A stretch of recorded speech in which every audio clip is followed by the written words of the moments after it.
Hello students, मैं doctor Sarabjit राला। आज आप मेरे साथ पढ़ेंगे method of preparation of carboxylic acid.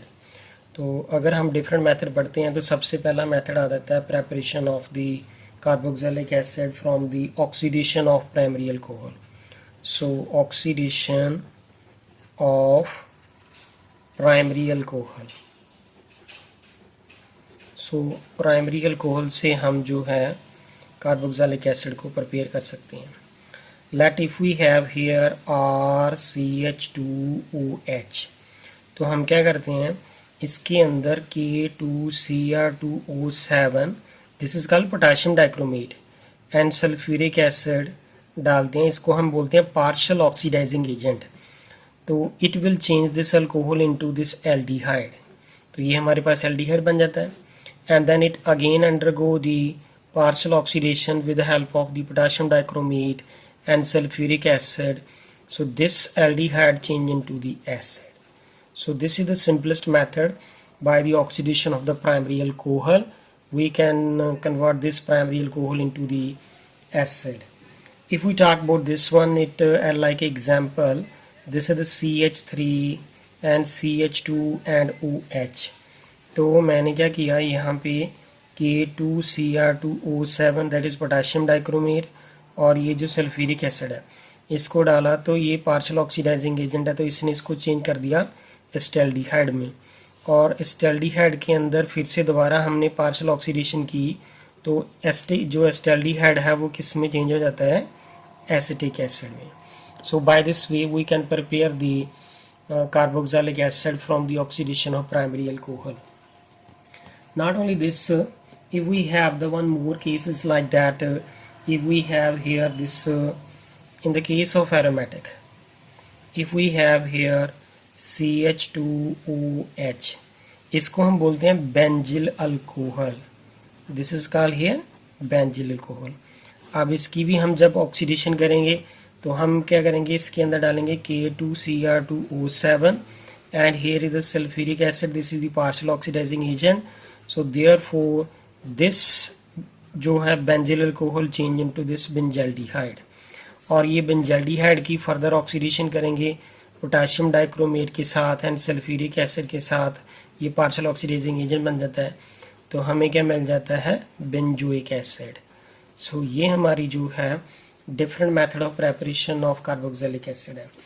अब यहाँ पे स्टूडेंट एक बात मैं बताना चाहता हूँ आपको कि अगर हम ये सारी डिस्कशन कर रहे हैं तो अगर हमारे पास ये जो मैंने डिफरेंट रिएक्शन लिखी हैं, तो can I right here like this way कि ये जो मैंने CH3 यहाँ पे CH2OH लिखा था इथेनॉल, तो इसके ऊपर मैंने लिखा था यहाँ पे पोटेशियम डाइक्रोमेट और सल्फ्यूरिक एसिड. तो समटाइम हम इसके ऊपर सिंपल O लिख देते हैं. O स्टैंड फॉर ऑक्सीडेशन, और ये O का मतलब है कि हम इसकी पार्शियल ऑक्सीडेशन कर रहे हैं. तो ये पार्शियल ऑक्सीडेशन जो है वो किसके साथ होती है, potassium dichromate and sulphuric acid के साथ. तो therefore we will get here acetaldehyde. फिर इसके ऊपर O डाल देते हैं इन द शॉर्ट फॉर्म. ये O का मतलब है शॉर्ट फॉर्म के, इसके अंदर हम जो है पोटेशियम डाइक्रोमेट सल्फ्यूरिक एसिड की एडिशन कर रहे हैं.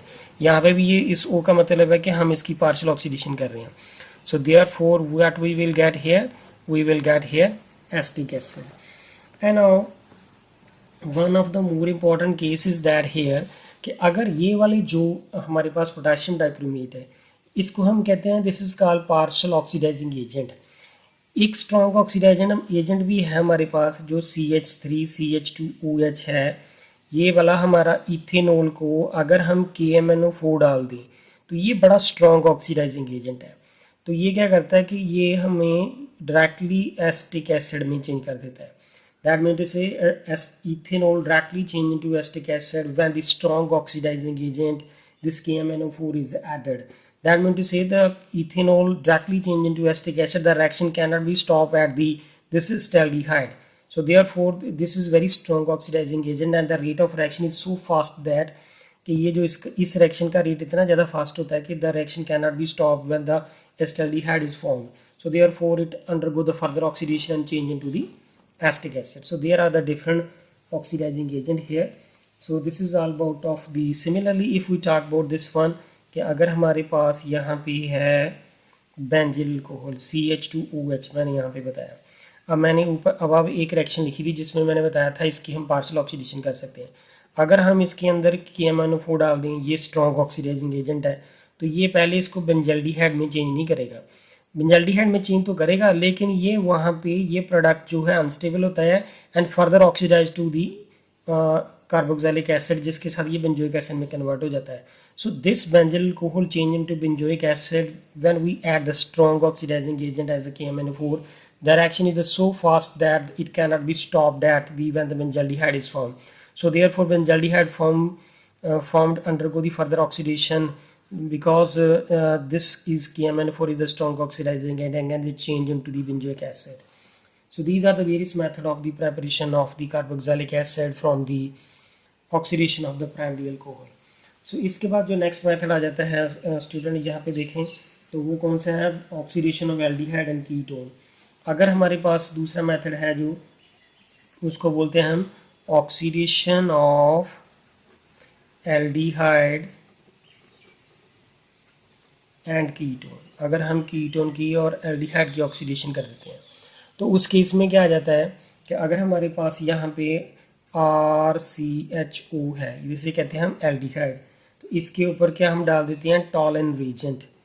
तो टॉलन रीजेंट जो है जब इसके साथ ऑक्सीडेशन होती है तो ये किस में चेंज हो जाता है कार्बोक्सिलिक एसिड में। यानी कि हमारे पास अगर CH3CHO हम ले लेते हैं तो ये टॉलन रीजेंट डालेंगे जब हम इसके ऊपर, तो Tollens reagent is this oxidising agent that will change this aldehyde into the acetic acid. That means to say this is the second method of the preparation, that oxidation of aldehyde and ketone जो है Tollens reason के साथ जो है वो हमें क्या देती है, acetic acid. So this is the second method of the preparation. So next जो method है वो हम next video में पढ़ेंगे. So thank you student for watching the video and comment if you like my video. Thank you students.